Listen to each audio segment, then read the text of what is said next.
course, the degree of fine-tuning and communication required for all this diversity encouraged us to heighten our meditation and spiritual practice, because without this we could not have fully cooperated with each other. And how else do you make whole and harmonious decisions for the future than by tuning in to the God within? We have agreed that no animal must be reared for meat, so our sheep are there to fulfill their natural role as browsers and keep our grazing paddocks free of weeds. This made it necessary to find ways to use wool for insulation and add spinning, weaving, knitting and crochet to our skills. Our oldest person was the teacher and found much joy in this further usefulness. Sheep are highly compatible with our dairy cows and follow them in rotation.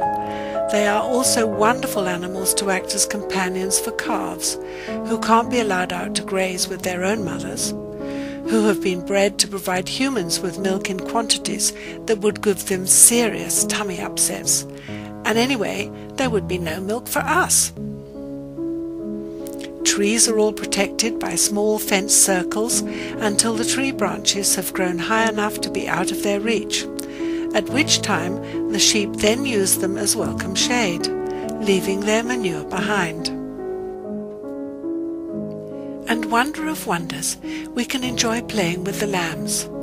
We bring them in at night to protect them from the dingoes, and it is then that the lambs run races with the calves and also with those humans still young at heart.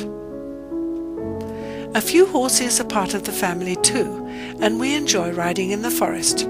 It is amazing how, when riding a horse, no wild animal is frightened of you passing by, and it gives a wonderful sensation of being part of the wild.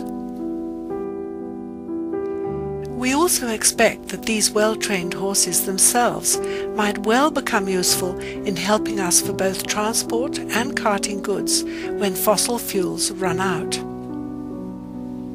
We make sure that our animals just love being with us, and we know that they enjoy making their contribution to the cosmic dance of evolution. Horses, cows, sheep and chickens provide indispensable manure, as we do ourselves with our composting toilets.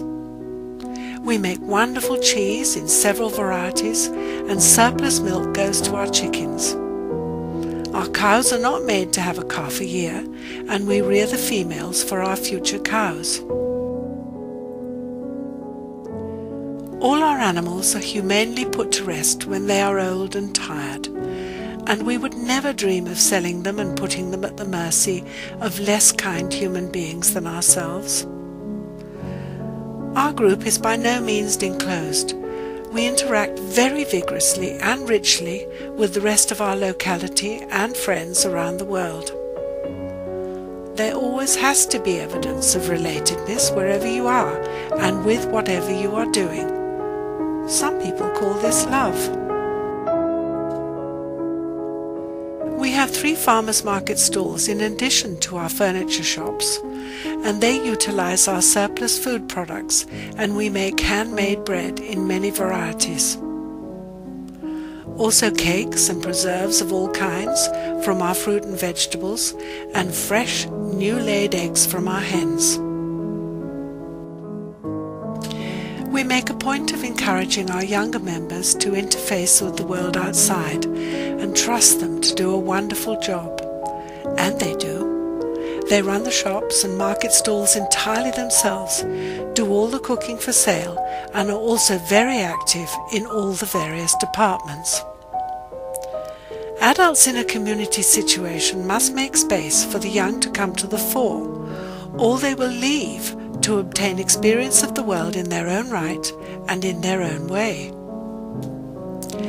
It is all part of a natural urge to feel relatedness to the greater whole and to delve deeply into and express one's own uniqueness in many different contexts. In this way, older wisdom at the Hermitage is used for continuity and steadiness, and young enthusiasm pioneers the new way. Another way that wholeness expresses itself, but this time in our social context. Our land offers us naturally both timber and stone, and we use our physical energy and expertise to gather these resources and reform them into beautiful dwelling spaces.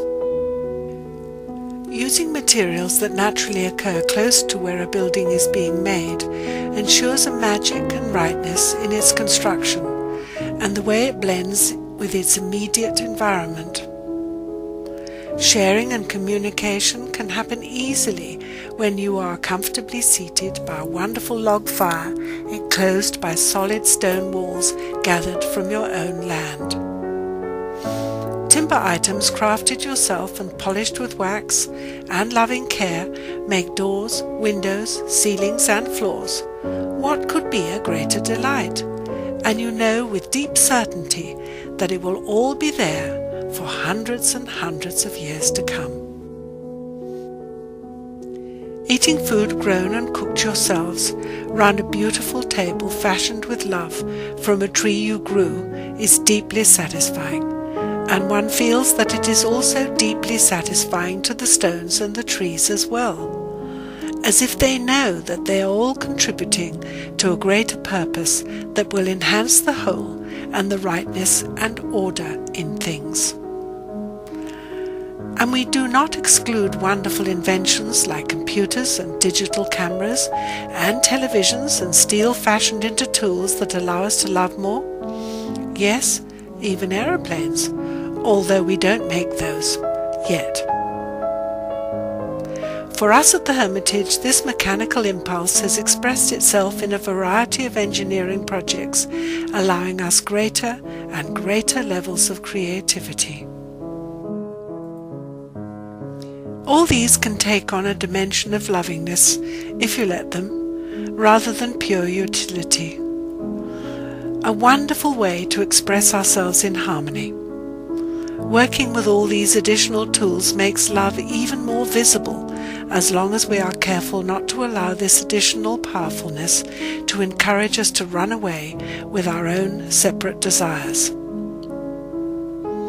All these new means of communication are wonderful aids to bring us all together, and we make use of them fully at the Hermitage to create a greater degree of understanding between us. But again, we need to be mindful always that these inventions don't encourage us to scatter rather than coalesce. A computer can be used to write a proper, communicative letter. We aren't obliged to always express ourselves in consonants and numbers, however tempting and instant this might seem. If you look through a microscope, this is not how our world works. It simply does not function in a linear way, and neither should we, if we are intending to aid in the manifestation of spirit. Rather, we should see smaller wholes relating to bigger wholes with obvious and visible connections. And the physical threads of energy that connect each part need to become shorter and shorter, rather than transport on every level gone mad. Eco-villages are an exciting start, and as we add more and more diversity, they will become more and more local and therefore relevant as patterns for the future.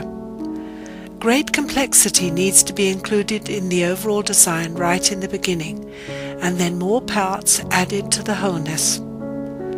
This is true of any wholeness, because it is wholly necessary to demonstrate the ordered complexity and relativity of the divine mind here on earth. The possibilities to express this relativity in everything we do is a marvelous future playground for our creativity as human beings. By no means should we return to the past. For us, there will be a golden, light-filled future as we learn more and more to express cooperation in practical demonstration. Love needs to reach to a greater dimension. The science of oneness is for us human beings to demonstrate together.